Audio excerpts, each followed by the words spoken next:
Thomas, on a eu 3 illustrations. Vous avez la chance de croiser aussi énormément de marques. Quels sont pour vous les secteurs et les marques peut-être les plus matures autour du mobile d'une part, et peut-être ceux les moins matures, et pourquoi? Et comment est-ce qu'ils peuvent justement accélérer l'adoption autour du mobile? Alors je dirais que les marques les plus matures sont celles, pour revenir sur ce qu'on a discuté jusqu'à maintenant, qui ont une vision du mobile qui va au-delà du canal et qui pensent le mobile comme la possibilité d'individualiser la relation client, de la transformer, y compris en offline. Donc ce que vous évoquiez à l'instant sur les modèles d'attribution, c'est vrai quand on est un pure player sur Internet, c'est encore plus vrai quand on est par exemple un retailer et qu'on amène du monde sur un point de vente ou qu'on commence à mesurer les ventes incrémentales générées par le mobile. Donc il y a des modèles d'attribution et de nouveaux vendeurs qui arrivent, qui mesurent ça.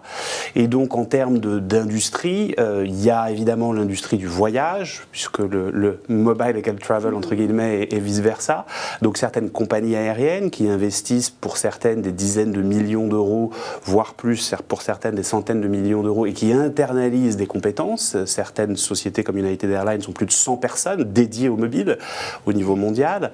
Vous avez tous les acteurs on va dire, de la restauration, donc des chaînes de fast-food, des Starbucks par exemple, qui sont qui sont même beaucoup en avance, puisque justement ils commencent à introduire des fonctionnalités de type on commande avant d'arriver, donc ça, on est obligé de repenser totalement ce qui se passe dans le restaurant. Ça suppose de changer les process, ça suppose de changer la façon de travailler.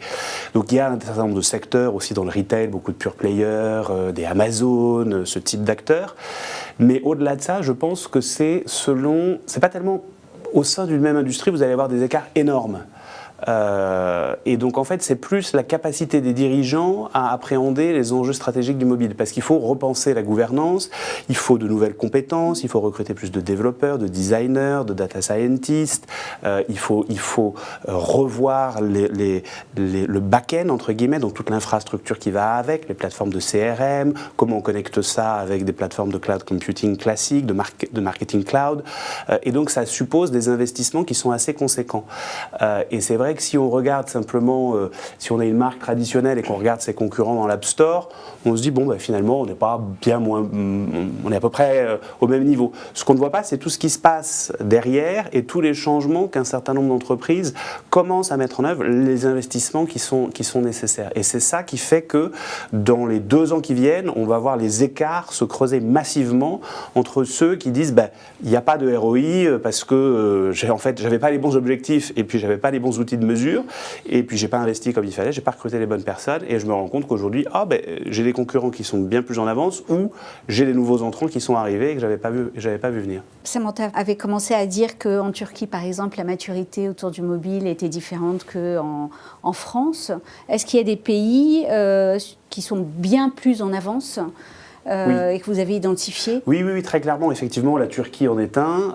Il y a en Chine, très clairement, la Chine et un certain nombre de pays d'Asie, la Corée. Le Japon, paradoxalement, les usages sont extrêmement matures. Et c'est vraiment un pays du mobile. Pour autant, les marques, il y a un décalage entre ce que les responsables marketing et les dirigeants perçoivent du mobile et leurs investissements, notamment la place du mobile dans le marketing mix, et la réalité des usages. Les États-Unis, évidemment, sont très en avance aussi, et c'est dans beaucoup de ces sociétés-là que justement ces investissements se font, et c'est là où sont aussi les plateformes digitales qui permettent la croissance du mobile. Je pense effectivement au GAFA, au Microsoft. Donc je dirais que dans l'ensemble, alors je ne vais pas caricaturer, mais c'est vrai que l'Europe continentale et la France sont en retard par rapport à d'autres pays nordiques, on l'évoquait tout à l'heure sur les loteries, le UK, et puis évidemment la Chine et les États-Unis.